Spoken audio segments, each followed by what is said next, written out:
오늘 우리가 함께 볼 말씀은 신약성경 누가복음 22장입니다. 신약성경 136페이지인데 성경책을 펴놓고 이따가 또 설교 중에 여기저기 말씀을 볼 겁니다. 누가복음 22장 54절의 말씀을 제가 봉독합니다. 예수를 잡아 끌고 대제사장의 집으로 들어갈새 베드로가 멀찍이 따라가니라. 아멘. 할렐루야. 오늘 또 저와 여러분의 가정, 자녀 그리고 하는 모든 일들마다 하나님의 돕는 손길이 함께 하시길 주님의 이름으로 축복합니다. 오늘 설교의 제목이 한자입니다. 간격이라고 하는 설교 제목을 정했어요. 한자로 틈간자 그리고 사이뜰 격자, 틈간자 사이뜰 격자, 그래서 간격입니다.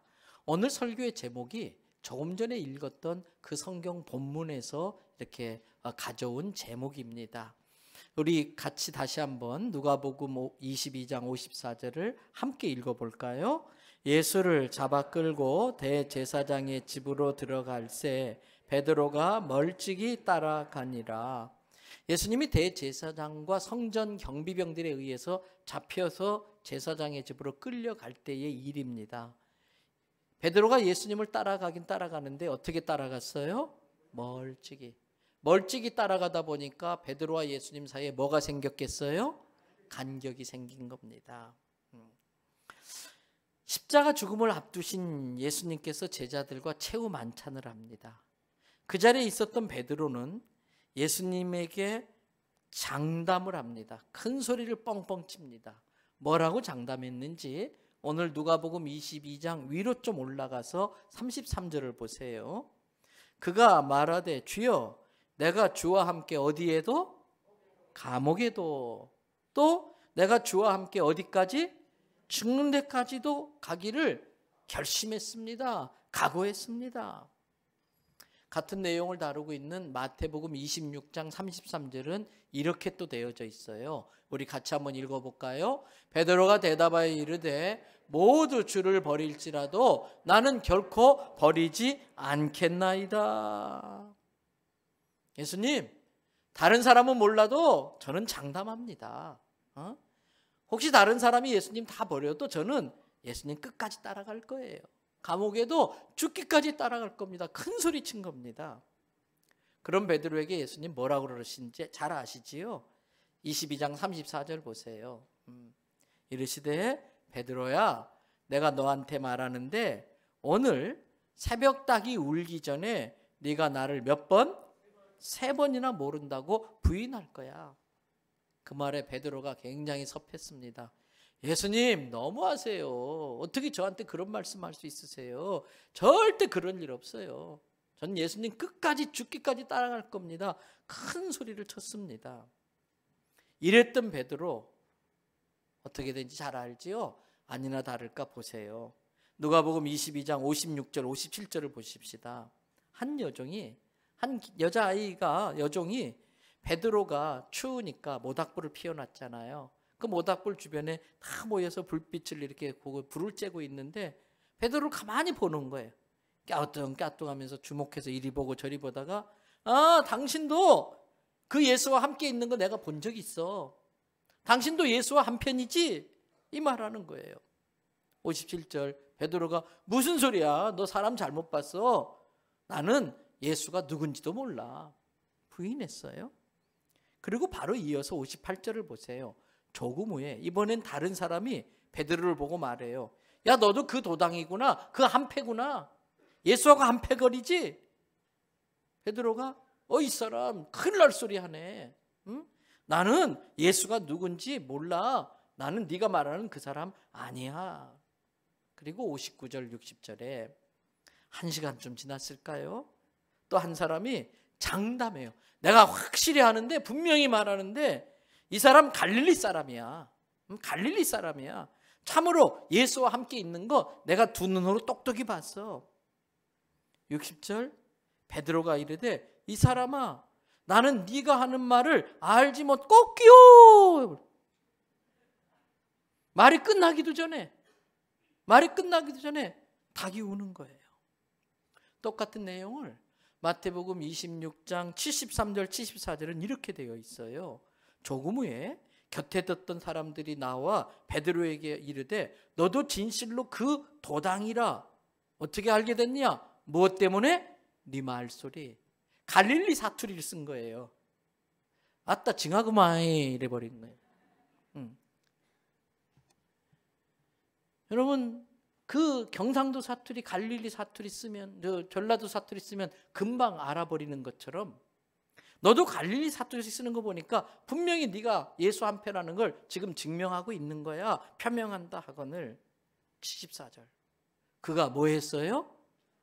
예수님을 저주해요. 예수님을 저주하고 맹세하기를 나는 그 사람을 알지 못한다. 그 순간 닭이 곧 울더라는 거예요. 여러분, 다른 사람 나 주를 버릴지라도 저는 죽기까지 주님 따르겠다고 장담했던 그 베드로 어떻게 된 일입니까? 닭이 울기도 전에 3번이나 예수님을, 그것도 저주까지 하면서 부인했어요. 어쩌다 이렇게 됐을까요? 저는 적어도 그 이유가 2가지 이상은 있다고 보는데, 첫 번째 이유가 있습니다. 좀 위로 올라가 보세요. 누가복음 22장 39절 40절을 보세요. 예수께서 나가사 습관을 따라 감람산에 가심에 제자들도 따라갔더니 그곳에 이르러 그들에게 이르시되 뭐하라고요? 유혹에 빠지지 않게 기도하라 하시고, 예수님도 십자가 지는 게 많이 두려우셨습니다. 무척 마음이 힘드셨습니다. 그래서 늘 예수님은 힘들 때마다 하는 일은 겟세마네 동산에 가서 깊이 기도하는 거예요. 여기서 우리가 예수님께 이걸 배워야 돼요. 인생 살다 보면 힘들고 어려운 순간 누구에게나 있습니다. 그때 가장 먼저 해야 할 일은 나의 감람산, 나의 겟세마네 동산에 올라가서 하나님과 1대1로 독대하며 기도해야 된다는 걸 아시기 바랍니다. 그때 제자들도 따라갔어요. 그리고 그 따라온 제자들을 향해서 얘들아 유혹에 빠지지 않도록 기도해라. 그리고 예수님 기도하러 간 거예요. 한참 기도하다가 제자들이 기도 잘하고 있나 와봤더니 다 쿨쿨 자고 있는 거예요. 그걸 보신 예수님이 안타까워서 하신 말씀이 46절입니다. 다 같이 함께 읽어봅니다. 어찌하여 자느냐? 시험에 들지 않게 일어나 기도하라 하시니라. 뭐 하지 않게? 시험에 들지 않게 뭐 하라고? 일어나 기도하라. 경고였습니다. 경고. 아직 일어나지 않았지만 일어날 수 있으니까 미리 알려주는 게 경고입니다. 예수님의 이 유혹에 빠지지 않게, 시험에 들지 않게 기도하라고 하는 건 경고였었어요. 어떤 일이 일어날 걸 아셨을까요? 31절을 보세요. 시몬아 시몬아, 베드로의 이름이에요. 시몬아 시몬아, 봐라, 사단이 너희를 밀가부르듯 하려고 요구하였으니. 여러분, 지금 사단이 베드로를, 제자들을 키질로 밀가부르듯이 까부려고 준비하고 있으니까 거기 넘어가지 않도록 깨어 기도하라는 거예요. 이때 베드로가 깨어 기도했더라면 베드로도 예수님처럼 십자가 감당할 수 있었을 겁니다. 그런데 그렇지 못했어요. 기도에 깨어 있었던 예수님은 십자가를 져냈습니다. 그러나 겟세마네 동산의 기도에 실패했던 베드로는 십자가를 지기는커녕 예수님을 저주하고 부인했습니다. 예수님을 멀찍이 따라갔습니다. 사랑하는 대연성결교회 성도 여러분, 지금 사단이 나를 밀 까불듯이 까불려고 하고 있다는 걸 꼭 알고 계시기를 바랍니다. 여기에는 아무도 예외가 없습니다. 사단이 지금 나를 밀 까부르듯이 까불려고 하고 있어요. 옛날 어르신들 아실 겁니다. 키, 이 대나무로 만든 그 키를 막 키질을 해요. 곡식 나락을 넣고. 그러면 쭉정이는 어떻게 됩니까? 다 바람에 날아가요. 알곡은 어떻게 돼요? 안으로 자꾸 들어와요. 마찬가지로 기도에 깨어있는 성도는 사탄이 까불면 까불수록 예수님 품으로 푹 안깁니다. 그러나 기도에 잠든 성도는 사단이 키질하면 바람에 날아가는 쭉정이처럼 주님의 품으로부터 점점 더 멀어져 간다는 걸 우리는 알아야 돼요. 베드로가 바로 그런 경우입니다. 유혹에 빠지지 않게 기도해라.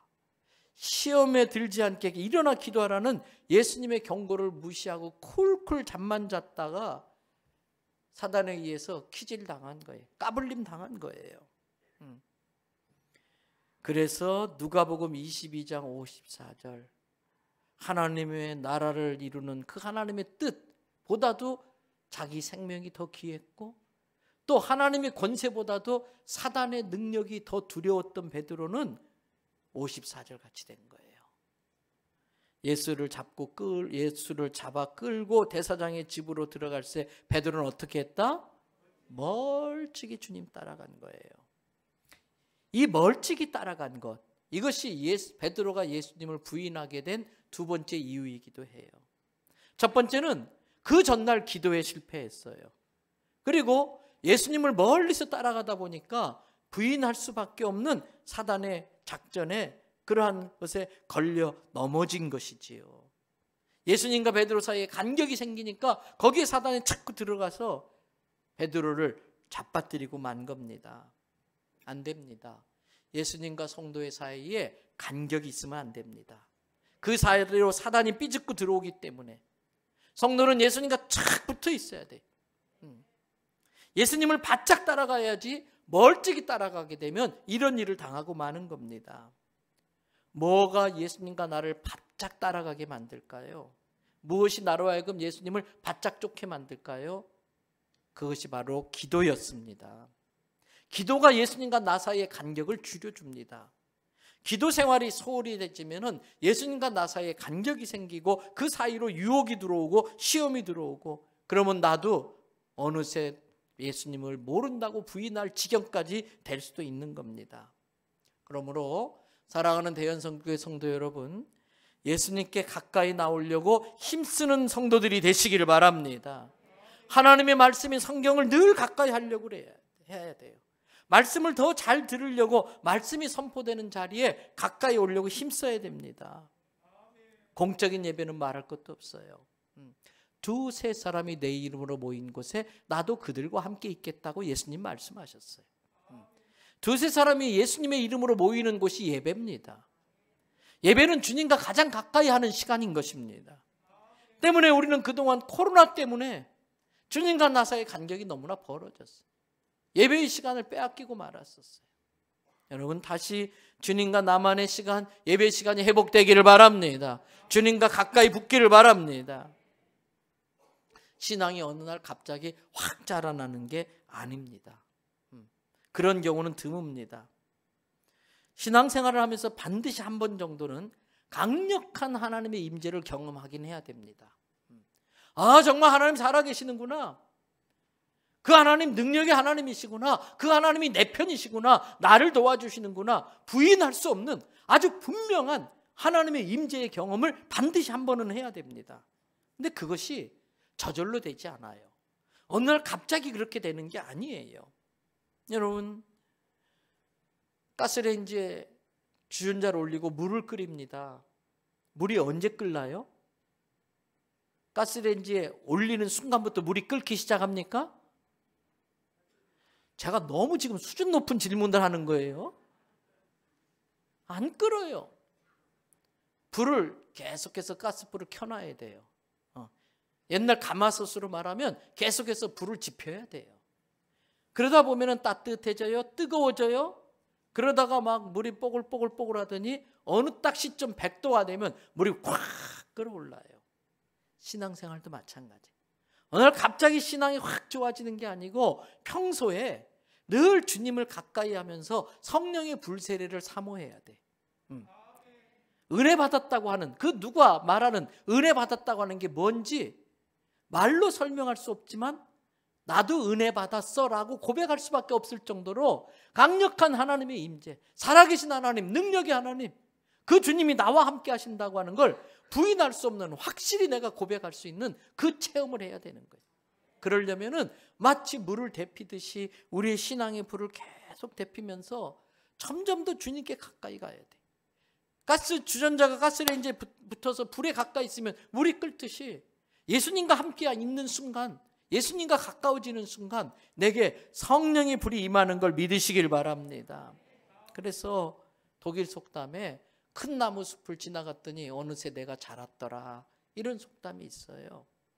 본인도 모르는 사이에 가랑비에 옷 젖는 것처럼, 가랑비 별것 아닌 것처럼 맞고 돌아다녔는데 집에 가보면 흠뻑 물이 젖어 있는 것처럼, 나를 자꾸 말씀 듣는 자리에 노출시키고 주님께 가까이 가려고 가까이 가면 할수록 시간이 길어지면 어느 순간 강력하게 내게 성령이 임하는 걸 믿으시기를 바랍니다.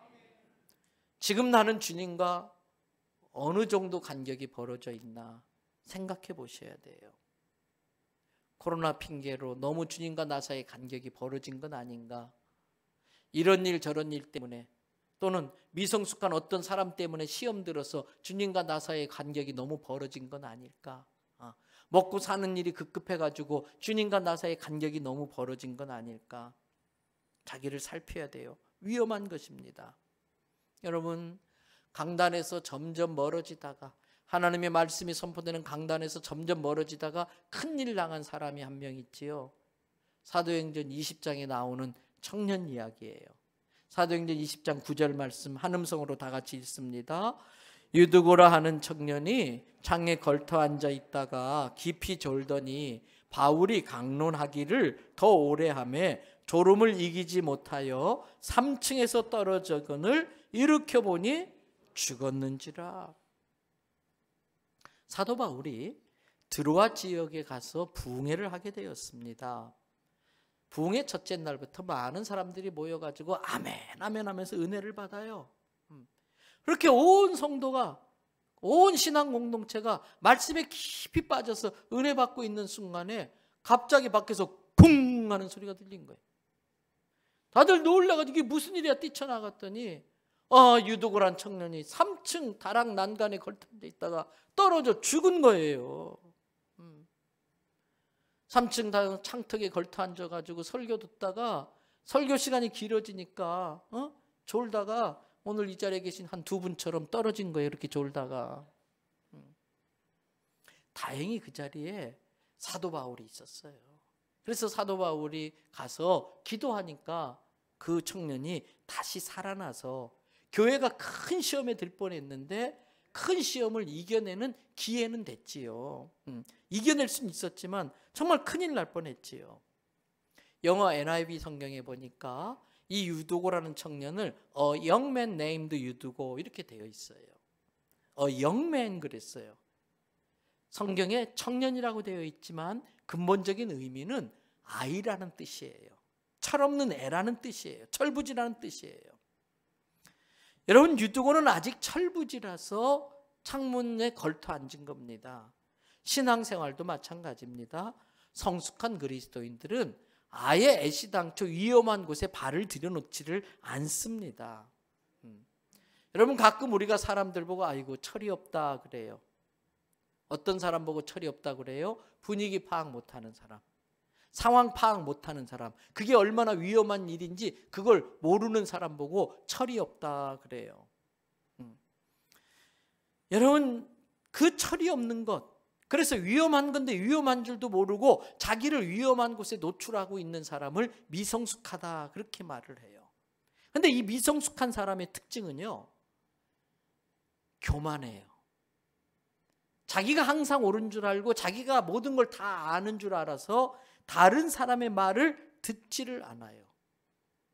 남들은 다 아는데 본인만 교만한 줄 몰라요.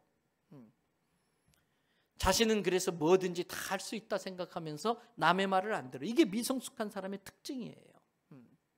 여러분, 제가 서울에서 부목사로 있을 때 같은 교회 부목사로 이렇게 사역하시는 목사님이 어느 날, 그 당시 걔가 한 초등학교 2학년이나 3학년쯤 된 걸로 기억하는데 아들을 데리고 교회 사무실에 오셨는데 얘가 두 팔을 이루고 왔어요. 두 팔 다 기부스를 하고 온 거예요. 양팔 다. 이 목사님 이게 어떻게 된 거예요? 그때 이 녀석이 집에 옥상에 2층 옥상에 올라가서 뒤에다가 망토 하나 두르고 슈퍼맨 하고 뛰어내린 거예요. 그 당시 슈퍼맨이라는 영화가 한참 유행이었었는데 지도 망토 두르면 날 줄 알았는가 보지요. 위험하다 위험하다 그렇게 놀면 안 된다 그렇게 말을 해도 말을 안 들은 거예요. 저도요 우리 교회 건물 지어놓고 가슴이 몇 번 떨어진 적이 있어요. 심장이 떨어질 뻔한 적이.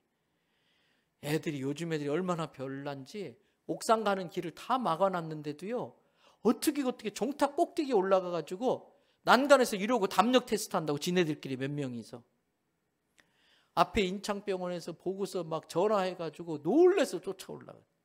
우리 부목사님들 놀래서 쫓아 올라가서 그 뒤로 막 올라가지 못하게 철저히 막아놓긴 했는데 철부지들이 그런 짓을 하는 거예요. 근데 성도들 중에서도 난간에서 걸터 앉아 있는 사람들이 있어요. 창턱에 걸터 앉아 있는 사람들이 있어요.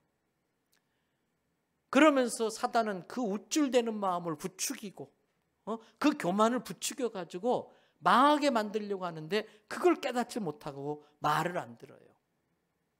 그 미성숙함과 그 어리석음과 교만을 이용해 가지고 예수님으로부터 멀어지게 만들고 교회 공동체로부터 멀어지게 만들고 또 주의 종과 멀어지게 만들고 그러면서 간격만 생기면 잡아먹으려고 노리고 있는데 그걸 알아야 돼요.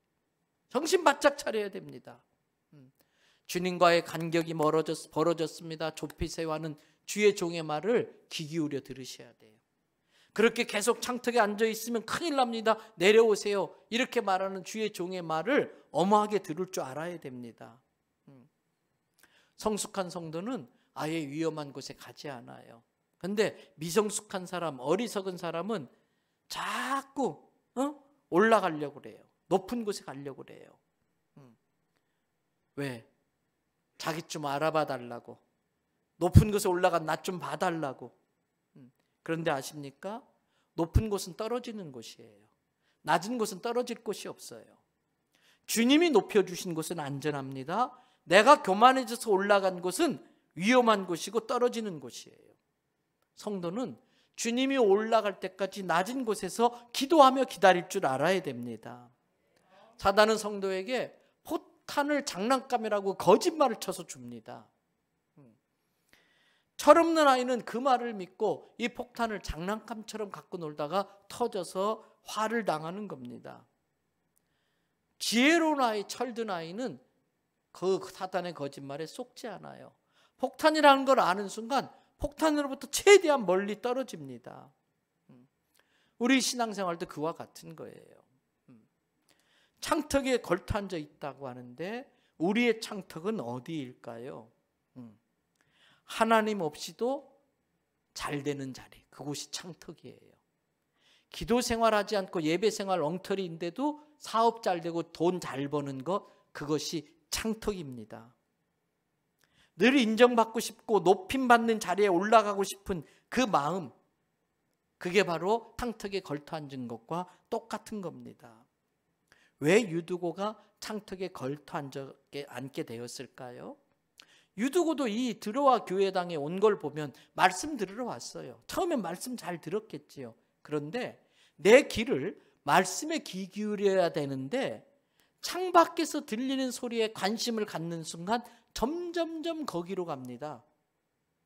점점 뒤로 가다가 창가 있는 곳에 벽에 기대고 있으면서 힐끔힐끔 하는데 거기 가니까 더 잘 들려요. 어떤 소리가 들릴까요?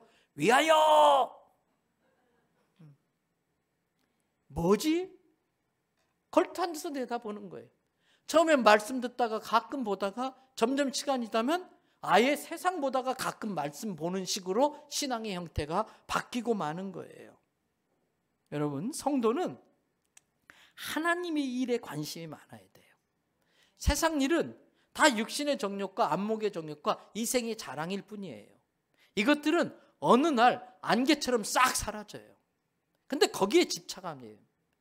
세상 일이 재미있어요. 재미있어야 유혹받으니까. 사단은 재미있게 만들어요. 그런데 아십니까? 세상 일에 빠지면 빠질수록 내 영은 병들어요. 그리고 세상 일의 특징은 순간은 재미있는데 끝이 허무해요. 하나님 나라의 일은 힘들 수 있어요. 그런데 보람이 있어요. 가치가 있어요. 그건 하늘나라의 상급이 있어요. 그리고 그것은 내 자식에게 복을 쌓는 일과 똑같은 일이에요. 때문에 성도는 세상에 대한 미련을 접고 주님의 일에 관심을 가져야 돼요. 세상 일의 재미를 느끼고 성도들의 교제보다 세상 친구들과 어울리는 게 재밌다면 지금 주님으로부터 상당히 멀어져 있다는 걸 아셔야 돼요. 아닙니다. 성도는 믿음의 주에 온전케 하시는 예수님 바라보고 자꾸 예수님께 다가가야 돼요. 신령한 일, 영적인 일에 관심을 둬야 돼요. 기도하고 말씀을 보면서 내 영을 맑게 만드는 일에 관심을 가져야 돼요. 로마서 8장 5절 6절의 말씀입니다. 스크린에 띄웠습니다. 같이 읽어봅시다. 육신을 따르는 자는 육신의 일을, 영을 따르는 자는 영의 일을 생각하나니 육신의 생각은 사망이요 영의 생각은 생명과 평안이니라. 무엇을 따르느냐, 이게 점점 세집니다. 세상을 따르면 점점 세상에 가까워질수록 끌어당기는 힘이 커져요. 그런데 주님께 가까이 가면 갈수록 주님이 끌어당기는 힘이 커지는 거예요. 육신에 끌어당기는 힘이 커져서 자꾸 글로 가고 그 생각을 하면 결국은 죽습니다. 나도 죽고 너도 죽고 다 죽입니다. 그러나 영의 일은 평안이고 그것은 생명이라 나도 살고 남도 살리는 것입니다. 유두고는 세상 일에 관심을 갖고 세상 일에 귀를 기울이다가 결국은 창문까지 갔고 창틀에 걸터 앉아 있다가 떨어졌어요. 그런데 유두고가 떨어지게 된 두 번째 이유가 있습니다. 여러분, 유두고가 세상에 위하여 하는 소리에 귀를 관심을 갖고 글로 슬금슬금 뒷걸음질 칠 때에 너 어디가 콱 잡아서 끌어당기는 사람이 없었어요. 내 자식이 주님으로부터 점점 멀어지고 세상으로 가까이 갈 때에 뒷덜머니 잡아가지고 딱 끌어주지 못한 거예요.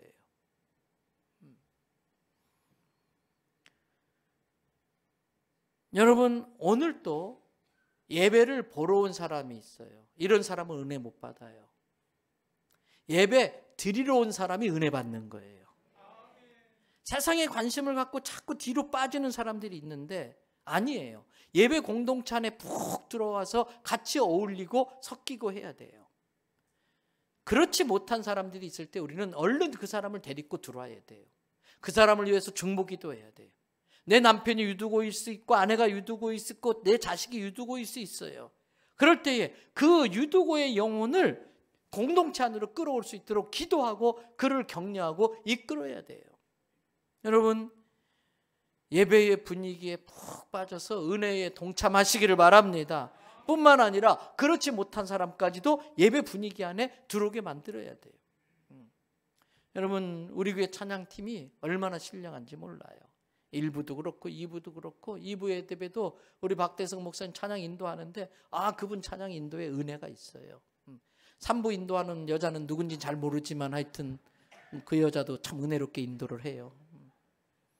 그때 같이 빠져들어야 돼. 여러분, 돈 내면서 수지침 맞으러 가잖아요. 수지침이 별건가요? 그분들의 말에 하면 이 손바닥에 오장육부가 다 뭐 연결돼가지고 경락인가 뭔가 거식인가 뭐식인가 하여튼 그거 있어서 그거 자극하는 거잖아요. 그러니까 또 어떤 때 신나는 찬양이 있으면 막 박수도 치면서 수지침 수백 대 맞는 거지 뭐 이거. 그러면서 막 내 영도 막 기뻐 춤추고 내 몸도 막 건강해지고 할렐루야. 예배 가운데 깊이 들어와야 돼. 모두가 그렇게 돼야 돼요. 그리고 예배 마치고 나면 쪼르르 가면 안 돼요. 요즘은 코로나라 점심을 못 먹어서 참 많이 아쉬운데 그래도 만나서 막 서로 반갑다고 인사도 하고 또 내가 모르면 내가 모르는 사람은 그 사람이 우리 교회를 10년 다녔든 20년 다녔든 나한테 무조건 새 가족인 거예요. 먼저 다가가서 저 누구입니다. 저 이 교회 나온 지 4개월 됐는데 오늘 교회 처음 나오신가 하면 보지요. 10년 된 사람한테 그렇게 물어봐야 돼요. 그러면서 서로 아이고 그런 어려운 일이 있었군요. 얼마나 힘드셨어요. 제가 기도해 드릴게요. 이게 성도의 교제지. 그래서 교회 공동체 안에 들어와야 돼요. 그리고 수고한 성도들이 있으면 칭찬하고 격려해야 돼요. 여러분, 매주 토요일마다 이 카페트 진공청소기로 다 청소해요. 우리 성도들이 와서 여러분 앉는 의자 다 기도하면서 걸레로 닦아요. 그래서 이렇게 15, 16년 된 건물인데도 이 좋은 환경에서 예배 드리는 거예요. 이 뒤에 강단 데코 해놨는데 잘 해놨지요? 청년 한 명이 했어요. 한 달마다 매번 이렇게 담당하시는 분들이 하는데 칭찬해야지요. 아이고 고맙다고 이렇게 멋지게 또 해놔서 우리가 또 성탄의 기분도 느끼면서 마음이 기쁘다고. 이게 교회예요. 나도 예배의 분위기에 푹 빠져들고 그렇지 못한 유두고가 있다면 그를 교회 공동체 안으로 데리고 들어와야 할 줄로 믿습니다. 더 나아가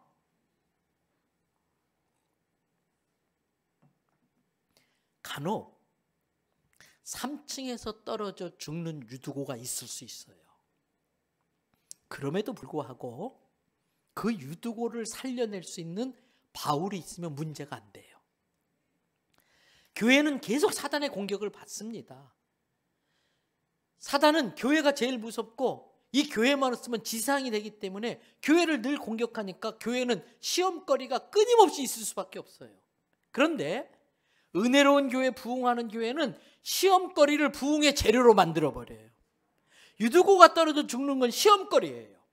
근데 거기에 사도 바울 같은 성도가 있으니까 유두고를 살려냄으로써 오히려 유두고의 미성숙함과 그 어리석음과 실수로 큰 시험거리를 만들었지만 그 능력 있는 성도, 겟세마네 동산을 통해서 하나님의 능력을 체험한 성도가 그 유두고를 살려내니까 하나님은 죽은 자도 살려내시는 분이구나.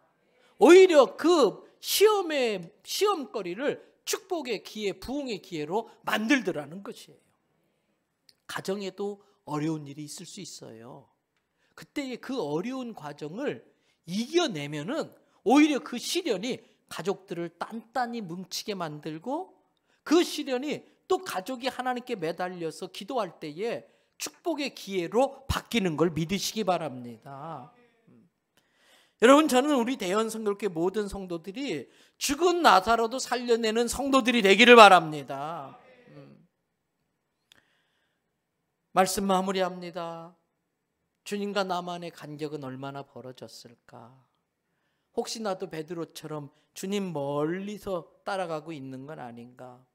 유두고처럼 세상 재미에 푹 빠져서 창에 걸터 앉아가지고 아슬아슬하게 신앙생활하고 있는 건 아닌가? 혹여라도 내가 떨어져 죽은 유두고처럼 교회의 시험거리가 되고 있는 건 아닐까? 한번 자신을 돌아보세요. 예수님께서 유혹에 빠지지 않게 기도해라. 시험에 들지 않게 일어나 기도하라. 이 말씀에 순종해서 겟세마네 기도의 승리를 통해서 죽은 유두고까지 살려내는 것 말할 것도 없고 창턱에 건너 앉아있는 유두고까지도 다 공동체원으로 끌어들이게 하는 일을 만드는 일을 하는 우리 성도들 다 될 수 있기를 주님의 이름으로 축복합니다. 여러분, 옛날에 서당에 가면 가장 먼저 천자문을 배워요. 하늘 전 따지. 그 천자문을 배우는 이유는 하나입니다. 그 다음에 사서삼경을 배우려고 그래요. 그래서 공자왈, 맹자왈, 공자 가라사대 이거 해요. 왜? 공자의 제자가 되려고 공자의 가르침을 줄줄줄 외우는 거예요. 우리 그리스도인들은 다 같이 나는 예수님의 제자다. 나는 예수님의 제자다. 이 정체성이 분명해야 돼요. 그래서 예수님의 제자이기 때문에 그 나의 스승의 가르침 철학을 잘 알기 위해서 성경을 보는 거예요. 내 스승이 내게 원하시는 게 뭔가, 가르쳐 주려는 게 뭔가, 그걸 알기 위해서 성경을 공부하고 하는 거예요. 여러분, 기도의 자리에 가까이 가시길 바랍니다. 말씀에 가까이 가시길 바랍니다. 주님과 우리가 가까워질 수 있도록 기도와 말씀으로 주님께 나아가는 우리 모두 되기를 바랍니다.